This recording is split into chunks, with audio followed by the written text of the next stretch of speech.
আবছা অন্ধকার, আবছা আলোর সমন্বয়ে ইরফান আর মায়রা একে অপরকে ঝাপসা দেখল। ইরফানের দৃষ্টিতে মায়রা তার লাজুক চোখ জোড়া নামিয়ে নেয়।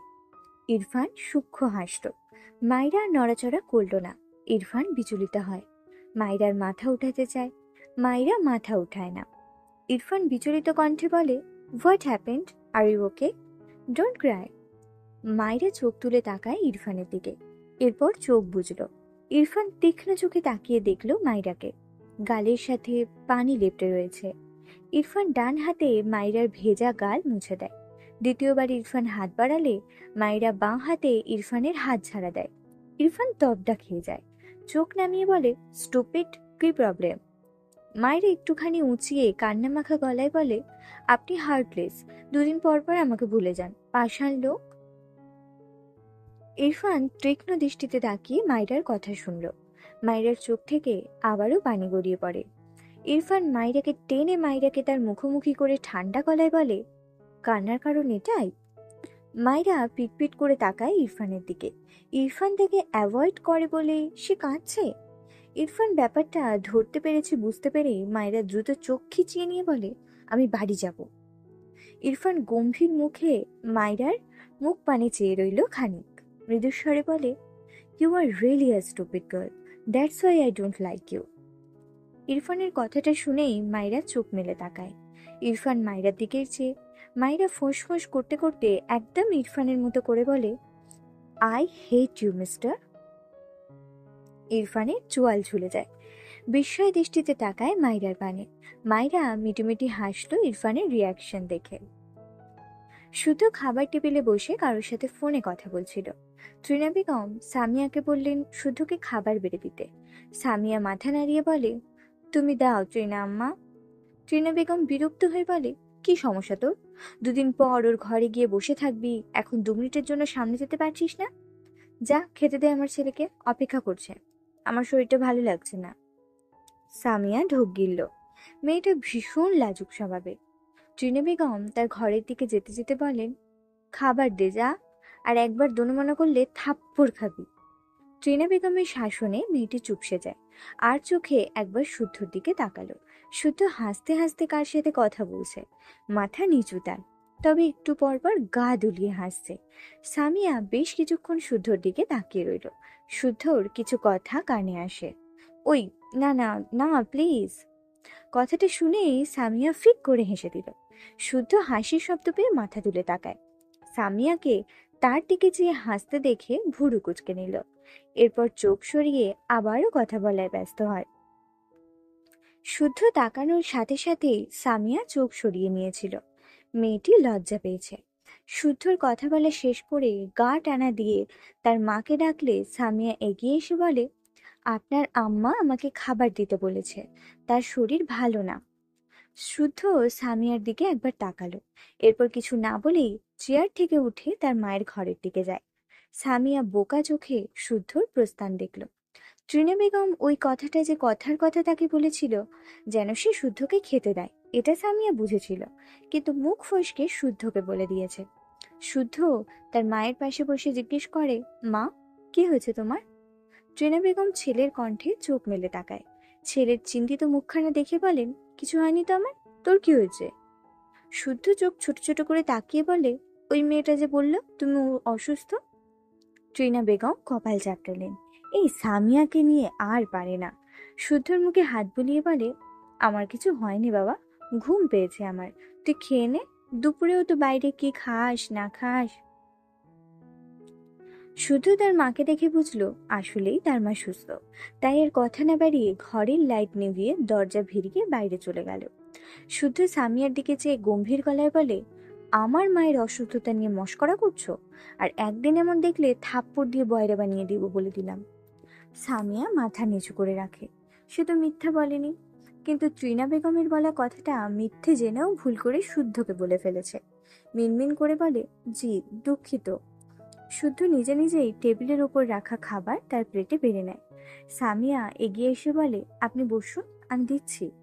শুদ্ধ বিরক্ত হলো। ইদানিং মেয়েটাকে তার আশেপাশে বেশি দেখে, যেটাতে সে খুবই আনইজি ফিল করে। কোনো উত্তরই করলো না। সামিয়া একপাশে দুহাত একসাথে জমা করে দাঁড়িয়ে রইল।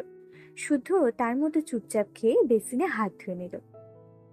এরপর কোনো দিকে না তাকিয়ে তার ঘরের দিকে যেতে নিলে কোনো কিছু শব্দ পেয়ে দাঁড়িয়ে পড়ে। পিছু ফিরে দুপা এগিয়ে আসলে দেখলো সামিয়া মাটিতে বসে আছে। শুদ্ধ অদ্ভুত ভাবে তাকায়। শব্দ পেয়েছে মানে পড়ে গিয়েছে? এত বড় মেয়ে পড়লো কেমনে? সামিয়া ওঠার চেষ্টা করছে। বেচারি যেমন লজ্জা পেয়েছে তেমনি কোমরে ব্যথা পেয়েছে। শুদ্ধ এগিয়ে গিয়ে কিছু দেখে জিভে কামড় দিল। সে যখন ফোনে কথা বলছিল তখন ধান্দায় কখনো গ্লাস থেকে পানি ফেলেছিল, কখনো ছিটিয়ে দিচ্ছিল। বুঝলো এ মেয়ে তার ফেলা পানিতে পিছলা খেয়ে পড়েছে। শুদ্ধর হাসি পেল। নিজেকে না দমিয়ে শব্দ করে হেসে ফেলল। সামিয়ার লজ্জায় চোখ মুখ খিঁচিয়ে নেয়। শুদ্ধ একটু পর নিজেকে দমিয়ে নিল। এভাবে হাসা ঠিক নয়, কিন্তু এত ঠিক ভুল মনে থাকে কি? মেয়েটা উঠতে পারছে না দেখে সামিয়াকে সাহায্য করার জন্য হাত বাড়িয়ে দিয়েও দ্রুত হাত সরিয়ে আনলো। হায় হায়, করছিলটা কি? সামিয়া শুদ্ধর হাত বাড়ানো চোখে পড়েছিল। সাথে সাথে গুটিয়ে নিতে দেখে মেয়েটা অবাক হয়ে শুদ্ধর দিকে তাকায়। শুদ্ধ তার মায়ের ঘরের দিকে একটু এগিয়ে গিয়ে বলে, ওগো আমার অসুস্থ মা, বেরিয়ে এসো, তোমার মেহমান পড়ে গিয়েছে, এসো এসো। সামিয়া অবাক হয়ে শুদ্ধর দিকে তাকিয়ে রইল। শুদ্ধ তার মাকে বেরিয়ে আসতে দেখে তার ঘরের দিকে চলে যায়। ট্রিনা বেগম ঘর থেকে বেরিয়ে সামিয়াকে মেঝেতে দেখে দ্রুত এগিয়ে গেলেন। শুদ্ধর কানে আসলো মায়ের কথা, পড়লি কিভাবে, দেখে চলবি না? শুদ্ধ হাসলো। তার মা তো জানে না তার মহান ছেলের জন্য বেচারি মেহমান ঠাস হয়ে গিয়েছে। ভাবনার মাঝেই শুদ্ধর ফোনে কল আসে। অন্তরার নাম্বার দেখে শুদ্ধ ভুরু কোঁচকাল। বেশি না ভেবে কল রিসিভ করে। কিছু বলার আগেই ওপাশ থেকে অন্তরা ভাঙা গলায় বলে, শুদ্ধ, একটু দেখা করতে পারবি? শুদ্ধ ভুরু কুচকে বলে, কোন সুখে, রাত বাজে 9টা। অন্তরা ভুরু কুচকে বলে, ফাইজের বোন তো এক সরল সোজা কি সুন্দর একটা মেয়ে, তোর মতো বাঁদরের গলায় ফাড়া মুক্তোটা কেন ঝুলাতে চাইছে বুঝলাম না। শুদ্ধ ইনোসেন্ট মুখ করে বলে, কি ফাড়া মুক্তো? ইম্পসিবল, ও সাক্ষাৎ ডাইনি, আমার সেকেন্ড মা, আমায় মারাত্মক জ্বালায়। কই একটু বিয়ের আগে থেকে স্বামীর সেবা করা প্র্যাকটিস করবে, তা না, শুধু ডাইনিদের মতো দিমাগ দেখায়। বিয়ে না করতেই জীবন আমার তেনা তেনা ফেনা ফেনা সব করে দিচ্ছে। আর অন্তরা এত দুঃখের মাঝেও হেসে ফেললো শুদ্ধর কথায়। অতঃপর বলে, ভাই, আমি একটু দুঃখ প্রকাশ করতে কল করলাম। তুই আমারে হাসিয়েই মারবি নাকি রে? তুই সবার জীবন তেনা তেনা করে দিয়ে এসব বলছিস, লাইক সিরিয়াসলি? শুদ্ধ নিজেও একটু হাসলো। একটু পরেই মুখটা ইনোসেন্ট বানিয়ে বলে, আমি নিষ্পাপ বাচ্চা। হ্যাঁ খুব, এত নিষ্পাপ বাচ্চা যে 5 বছরের বাচ্চাও তোকে দেখে আফসোস করবে। তারা এত ছোট হয়েও আমাদের শুদ্ধর মতো নিষ্পাপ হতে পারলো না কেন? শুদ্ধ ভোঁতা মুখ করে রাখলো। অন্তরা দীর্ঘশ্বাস ফেলে বলে, ইরফানের সাথে দেখা হয়েছিল। শুদ্ধ সাথে সাথে বলে ওঠে, খাইছে রে, কয়টা থাপ্পড় খেলি? আমি যদিও ভার্সিটিতে একটু ট্রাই করলাম তোকে থাপ্পড় খাওয়ানোর, তুই তো পালালি। যাক, এখন তো খেয়েছিস, বলছি ভালো মতো খেতে পেরেছিস তো? পেট ভরেছে? অন্তরা বিরক্ত হলো। শুদ্ধ হাসলো। অতঃপর এসব রেখে সিরিয়াস হয়ে বলে, কাহিনী বল। মায়েরাকে নিয়ে বলা ইরফানের কথাগুলো ভেবে অন্তরার চোখ জোড়া ভিজে উঠল। একটু চুপ থেকে নাক টেনে বলে, তোর ভাইয়ের কি একটুও দয়া মায়া নেই শুদ্ধ? এতদিন ভাবতাম মনই নেই, কিন্তু বউকে নিয়ে যে সিরিয়াস, এখন বুঝলাম মন আছে। কিন্তু অন্যরা কি মানুষ না? তোর ভাই এত আয়োজন করে মানুষকে কষ্ট দেয় কেন বলতো? শুদ্ধ চুপ করে শুনল, কোনো উত্তর করল না। এসব তো নতুন নয়। অন্তরা আবারও বলে, আমি তো বলছি না তোর ভাইকে আমাকেই চাইতে হবে। আমি কাকে পছন্দ করব না করব সেসব তোর ভাই কেন ঠিক করবে? শুদ্ধ এবারেও কিছু বলল না। মুখটা মলিন তার। সে কি করবে? তার হাতে তো কিছু নেই।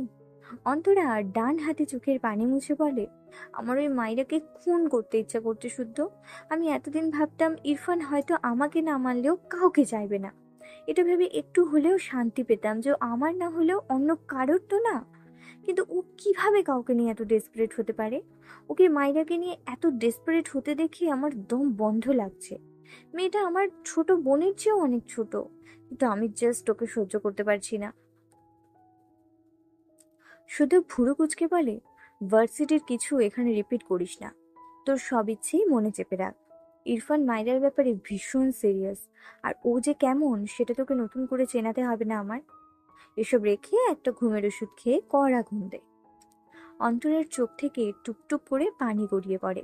নাক টেনে বলে, ইরফান যে বলতো আমি ওর ভালো ফ্রেন্ড, সেটাও ভুলে গিয়েছে। বন্ধুত্বের কথা ভেবেও তো আমার সাথে দুটো ভালো কথা বলা যায়।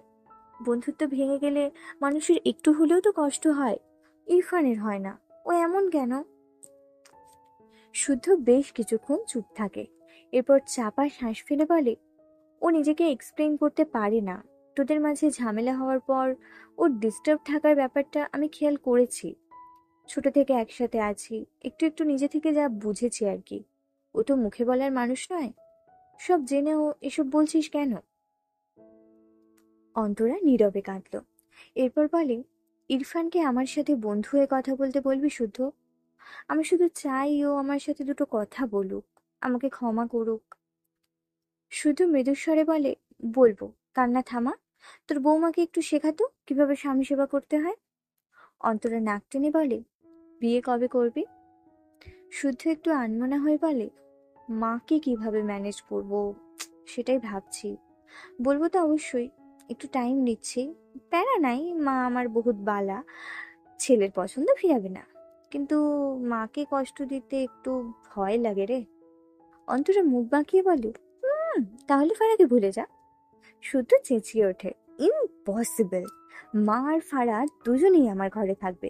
কই একটু সাহস দিবি, তা না উল্টে বেদ্যম মার্কার কথা বলিস। অন্তরা হাসল। ভার্সিটি লাইফ থেকে জান প্রাণ দিয়ে একজনকে ভালোবাসে।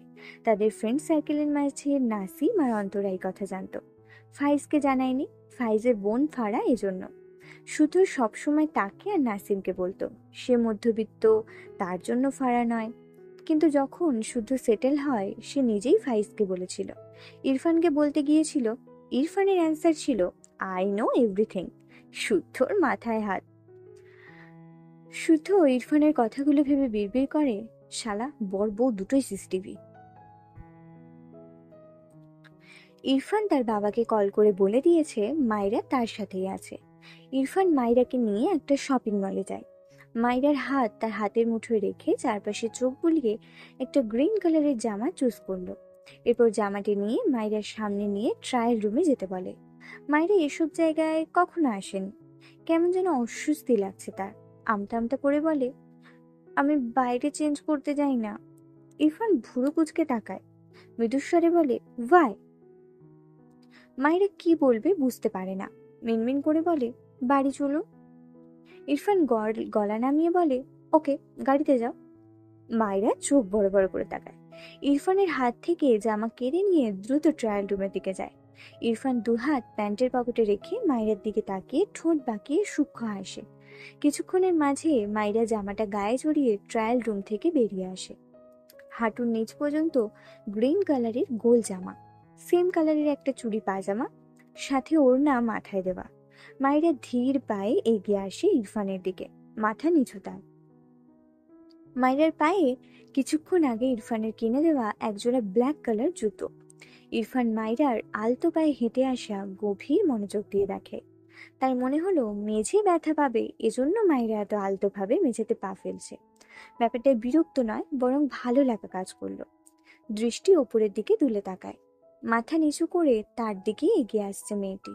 ইরফানের ঠোঁটের কোণে হাসি ফুটল, বিড়বিড় করলো, মাই গ্রিন বার্ড ফ্লাওয়ার। কয়েক সেকেন্ড বেরোতেই হঠাৎই ইরফানের ঠোঁটে লেগে থাকা হাসি মিলিয়ে গিয়ে দু চোখে ক্রোধ জমা হয়, চোয়াল শক্ত হয়ে যায়। ডান হাত মুষ্টিবদ্ধ করে তীক্ষ্ণ চোখে তাকায় মাইরার থেকে দুহাত দূরত্বে মাইরার দিকে এগিয়ে যাওয়া একটি ছেলেকে দেখে। বড় বড় পা ফেলে বাঁ হাতে মাইরাকে টেনে তার বাম পাশে আনে। এক সেকেন্ডও সময় ব্যয় না করে ছেলেটির সামনে ডান পা বাড়িয়ে দেয়। সামনে কাঁচের টেবিলের ওপর ভারী কাঁচ ছিল। ছেলেটির সেই কাঁচের ওপর মুখ থুবড়ে পড়ে, কাঁচ ভেঙে টুকরো টুকরো হয়ে যায়। ছেলেটি আর্তনাদ করে ওঠে। ইরফান তীক্ষ্ণ চোখে চেয়ে থাকলো কিছু সময়। সামনের কাঁচকে টার্গেট করে ইরফান ছেলেটিকে ফেলেছে। আশপাশ থেকে মানুষজন এগিয়ে আসে। ইরফান ভাবলেশীন, মাইরা মাথা উঠাতে চাইলে ইরফান মাইরার কোমর ধরে উঁচু করে কয়েক পা পিছিয়ে যায়। মাইরা দ্রুত মাথা ঘুরিয়ে পেছনে তাকাতে চাইলে ইরফান দুহাতে মাইরার গাল চেপে মৃদুস্বরে বলে, ডোন্ট লুক। মাইরা অবাক হয়ে ইরফানের দিকে তাকায়। ইরফান খুব স্বাভাবিকভাবে মাইরার দিকে ভালোভাবে দৃষ্টি বুলিয়ে চেক করে বলে, সাইজ ঠিক আছে? মাইরা এসব রেখে ইরফানের উদ্দেশ্যে বিচলিত কণ্ঠে বলে, পিছনে কি হয়েছে? ইরফান পিছনে একবার তাকালো। ছেলেটির মুখ পুরো রক্তাক্ত হয়ে গিয়েছে। ইরফান দৃষ্টি ঘুরিয়ে মাইরার পানে চেয়ে মৃদুস্বরে বলে, নাথিং। ইরফান আর কিছু বলল না। মাইরার পেছনে এসে দাঁড়িয়ে মৃদুস্বরে বলে, গো। মাইরা পিছনে তাকাতে মাথা ঘোরায়। তার আগে ইরফান ধমকে বলে, স্টুপিড, আমাকে রাগিও না, যেতে বলেছি আমি। মাইরা অসহায় চোখ করে তাকালো। এই লোকটা এমন কেন? কি হয়েছে পিছনে? সবার কথা শুনে মনে হচ্ছে কেউ গুরুতর আহত হয়েছে, কিন্তু কিভাবে? কিছু ভাঙার আওয়াজও পেয়েছে। ইরফান মাইরাকে ছেড়ে গম্ভীর গলায় বলে, গো। মাইরা এগিয়ে যায়, ইরফান মাইরার পিছু পিছু। ছেলেটি মাইরার দিকে অদ্ভুত চোখে তাকিয়েছিল, সাথে ইচ্ছে করে মাইরাকে ধাক্কা দিতে চাইছিল। ছেলেটির সামনে বরাবর আয়না থাকায় কোনো কিছুই ইরফানের চোখ এড়ায়নি। ইরফান ঘাড় বাঁকিয়ে একবার মেঝেতে কাতরানো আহত ছেলেটার দিকে তাকিয়ে বিড়বিড় করে, বাস্টার্ড। ইরফান মাইরাকে ট্রায়াল রুমে নিয়ে গিয়ে কাপড় চেঞ্জ করিয়েছে, মূলত মাইরাকে রিল্যাক্সে খাবার খাওয়ানোর জন্য। প্রায় সকাল থেকে কলেজ ড্রেস পরেছিল, আর মাইরার শুকনো মুখ দেখে সে বাড়ি পর্যন্ত যাওয়ার সময়টুকু নষ্ট করেনি। মাইরাকে চেঞ্জ করিয়ে সরাসরি একটা রেস্টুরেন্টে নিয়ে আসে। ইরফান মাইরার হাত ধরে রেস্টুরেন্টের ভিতর প্রবেশ করে। মাইরা আশেপাশে চোখ বুলায়। খুব সুন্দর লাগলো জায়গাটি তার কাছে। চোখ ঘুরিয়ে ঘুরিয়ে দেখতে লাগলো। পুরো রেস্টুরেন্ট জুড়ে অনেক সুন্দর লাইটিং করা। মাইরা শপিং মলের ঘটনাটা মাথা থেকে বের করতে পারছিল না, তবে এখানে এসে তার মন ভালো হয়। ইরফান মাইরাকে নিয়ে এক কোনায় গিয়ে বসে। মাইরাও চুপচাপ ইরফানের পাশে ভদ্র হয়ে বসে। ইরফান মাইরাকে জিজ্ঞেস করলো না, নিজ থেকেই মাইরার জন্য হাঁসের মাংস দিয়ে বাসমতি চালের ভাত দিতে বলে ওয়েটারকে। মাইরা অবাক হয়ে তাকায় ইরফানের দিকে। মাইরার ভীষণ প্রিয় হাঁসের মাংস। মাইরার মনে প্রশ্ন জাগে, লোকটা কি জানে তার হাঁসের মাংস পছন্দ? দুপুরেও না খেয়ে তার পেট একদম ফাঁকা।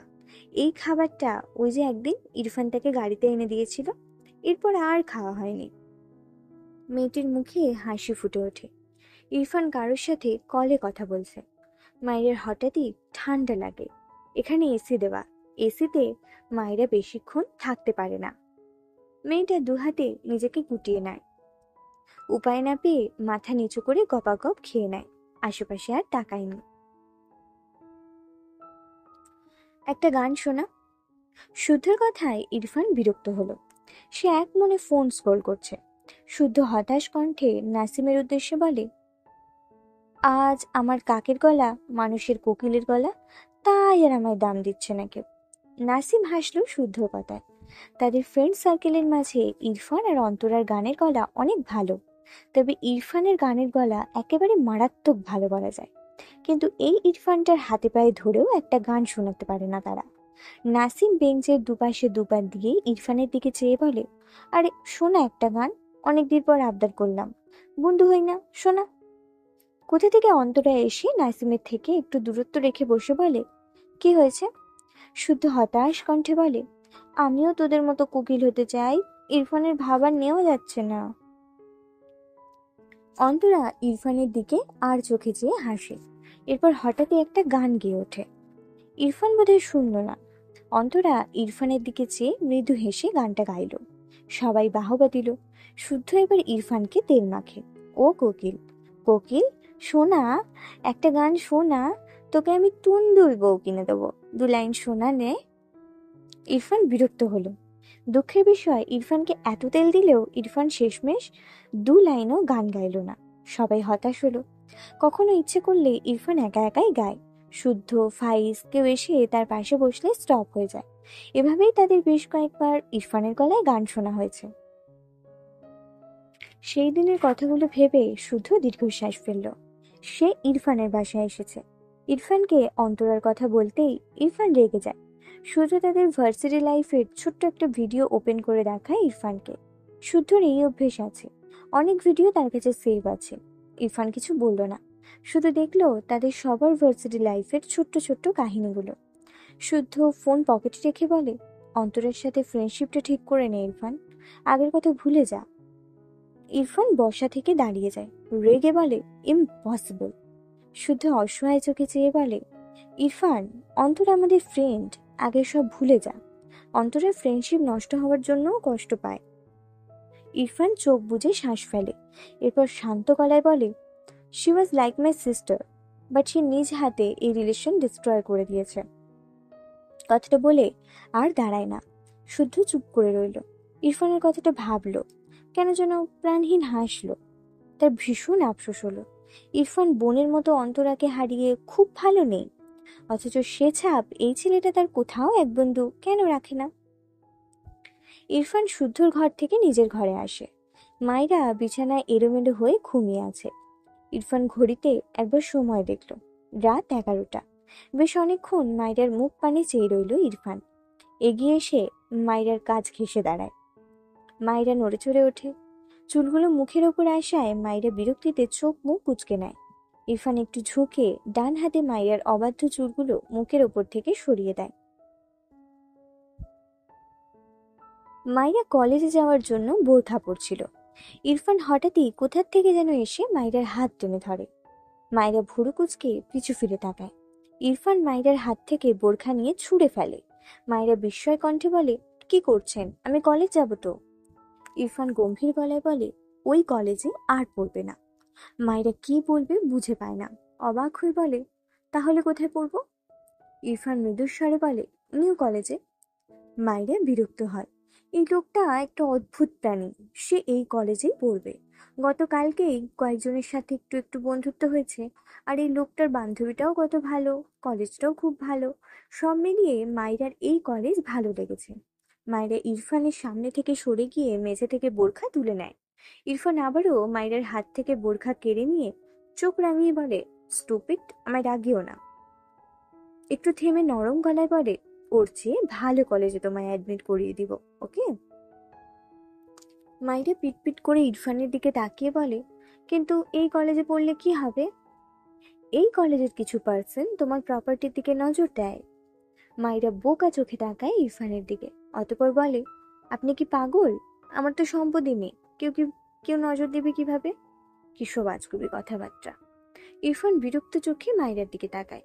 মাইরার দু হাতে চেপে রেগে বলে, স্টুপিড, থাপ্পড় দিয়ে সব দাঁত ফেলবো তোমায়। মাইরা মুখ ফোলায়, মাথা নিচু করে বলে, আমি ওই কলেজেই পড়তে চাই, প্লিজ। ইরফান গম্ভীর গলায় বলে, নো। মাইরা হঠাৎই বাচ্চাদের মতো আবদার করে, প্লিজ, আমি ওই কলেজে পড়তে চাই, আপনার সব কথা শুনবো, একদম প্রমিস। ইরফান কেমন অদ্ভুত চোখে তার দিকে চেয়ে আছে, ঠিক যেমন বাচ্চারা কারো কাছে তাদের ইচ্ছে পূরণ করতে আবদার করে। ইরফান দৃষ্টি ঘুরিয়ে মাইরার মুখের দিকে তাকায়। মাইরা চাতক পাখির ন্যায় ইরফানের দিকে চেয়ে আছে উত্তরের আশায়। ইরফান মাইরার দিকে একটু চেপে দাঁড়িয়ে বলে, ওকে। মাইরার চোখ দুটো চকচক করে ওঠে, খুশিতে গদগদ হয়ে বলে, সত্যি? ইরফান মাইরার পানে চেয়ে আছে। মাইরা হেসে মাথা নাড়িয়ে বলে, আপনি অনেক ভালো। ইরফান মৃদুস্বরে বলে, আই নো, তুমি তোমার উইশ অনুযায়ী চলাফেরা করতে চাও, ফ্রিডম চাও, বাট তোমার সব উইশ পূরণ হবে না। লাইক তোমার সব কাজে ইরফান নেওয়াজই থাকবে, আন্ডারস্ট্যান্ড? মাইরা বোঝার চেষ্টা করছে তার কোন ইচ্ছে পূরণ হবে না। তাকে তো কলেজে পড়তে দিবে বললো, নাকি মত চেঞ্জ করলো? মায়েরা অসহায় মুখ করে বলে, আমি এই কলেজেই পড়তে চাই। ইরফান মাইরাকে ছেড়ে ওয়াশরুম যেতে যেতে গম্ভীর গলায় বলে, স্টুপিড, বলেছি তো, ওকে। মাইরার মন ভালো হয়, কিন্তু তার কোন ইচ্ছে পূরণ হবে না এটা মাইরা বুঝলো না। ভাবনা রেখে সে ঝটাপট রেডি হয়ে নিল, নয়তো কলেজে লেট হয়ে যাবে। তার রেডি হওয়ার শেষ। এর মধ্যে ইরফান শাওয়ার নিয়ে বেরিয়ে আসে ওয়াশরুম থেকে। মাইরা একবার ইরফানের দিকে তাকিয়ে বাইরে বেরোতে নিলে ইরফান গম্ভীর গলায় বলে, বাইরে ওয়েট করবে। মাইরা প্রশ্নাত্মক চোখে চায় ইরফানের দিকে। ইরফান রেডি হতে ব্যস্ত হলো। মাইরা ভুরু কুঁচকে বলে, কেন ওয়েট করব? ইরফান তার গায়ে শার্ট জড়াতে জড়াতে মাইরার দিকে চেয়ে ছোট্ট করে বলে, কজ তুমি আমার সাথে যাবে। মাইরা মুখ বাঁকায়, এতদিন তাকে ভুলেছিল, এখন ঢং করছে, লাগবে না। কিছু না বলে বাইরে বেরিয়ে যায়।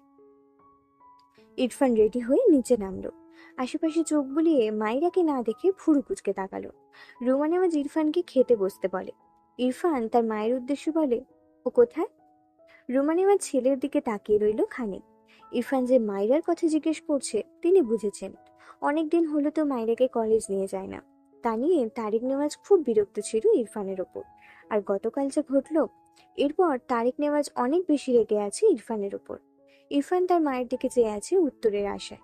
রুমা নেওয়াজ মৃদুস্বরে বলে, তুমি খেয়ে ভার্সিটি যাও বাবা, মায়েরাকে তোমার বাবা ওর কলেজে রাখতে গিয়েছে। ইরফান কথাটা শুনেই অবাক হয়ে বলে, হোয়াট? রুমা নেওয়াজ ছেলের ব্যবহারে একটু অবাক হয়। এতদিন তো ইরফান নিজেই মায়েরার প্রতি উদাসীন ছিল। ঠিক উদাসীন বলা যায় না, সে নিজে মায়েরার কাজগুলো না করে তার বাবাকে দিয়ে করিয়ে নিত। এক্ষেত্রে কখনো অবহেলা করেনি, কিন্তু এখন নিজেই চাইছে, তাই খানিকটা অবাক হলেন। ইরফান সময় নষ্ট না করে বাড়ির থেকে বেরিয়ে যেতে নিলে রুমা নেওয়াজ পিছু ডাকে, ইরফান খেয়ে যাও। ইরফান ছোট্ট করে বলে, বাইরে খেয়ে নেবো আম্মু। ছেলেটার রাগে কপালের রগ ফুলে উঠেছে। সেই স্টুপিডকে বলেই দিয়েছে যেন ওয়েট করে, পাকনামি করে চলে গিয়েছে। দাঁতে দাঁত চেপে বিড়বিড় করে, স্টুপিড গার্ল, থাপ্পড় দিয়ে সব দাঁত ফেলবো তোমার আমি।